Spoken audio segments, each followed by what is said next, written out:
Hi guys, வழக்கம் போல தான் டீமேட் எல்லாம் செத்துட்டாங்க. செம்மறியாடு, குறும்பாடு, வெள்ளாடு, பிஆர் மேட்ச் வந்துட்டு நம்ம ரிவ்யூ பண்ற ஒரு பலியாடு. 3 பேரும் மேட்சோட கடைசியில நிக்கிறதுக்கு நம்ம லாஸ்ட் ஜோன்ல சிக்கணும். வழக்கம் போல நம்மளோட வேலை முடிஞ்சு மிச்சம் எல்லாமே டீமேட் கையில. படம்னா பாட்டு, எலெக்ஷன்னா ஓட்டு, கேமிங்ல உன் திறமையை நீயும் காட்டினதுனால தான் நிக்கிறாரு கோட்டு.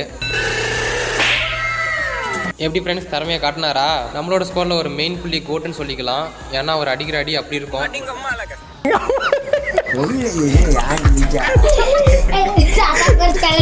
அடிக்கிறதுலும் சரி, அடி வாங்குறதும் சரி, கோட்டை மிஞ்ச முடியாது. அடுத்து நம்ம டீமோட முக்கியமான 2வது புள்ளி பாத்தீங்களா இல்லையா, ஸ்கோப் போட்டு சோர்ஸ் அப்புறம்னு சொல்லிட்டு வீட்டுக்கு அனுப்பிச்சு விட்டாரு. நம்ம டீம்ல இவரும் ஒரு ரசர், சேனலில் நியூஸ் வச்சுப்பாங்க, ரிப்போர்ட்டரு, நம்ம டீமுக்கே ஒரு பெரிய சப்போர்ட்டரு. ஓகே, ஸ்டில் அலைவலில் 5 பேர் இருக்காங்க. அதில் நம்ம டீமேட் 2 பேருக்குமே போய் வாங்கி கொடுக்கறதுல ஃபுல் ரெஸ்பான்சிபிலிட்டி இருக்கு. இப்போ நம்ம 2 டீமேட்டோட ஃபுல் ஃபோக்கஸுமே எனிமி மேலே தான் இருக்கணும். கண்ணு ஃபோனில், விரல் ஃபயர் பட்டனில் விரல் வச்சு அந்த எனிமி சாவர வரைக்கும் அழுத்தி பிடிக்கணும். லக்கிலி 2 பிளேயரை க்ளோஸ் பண்ணிட்டாங்க. 2v1 situation.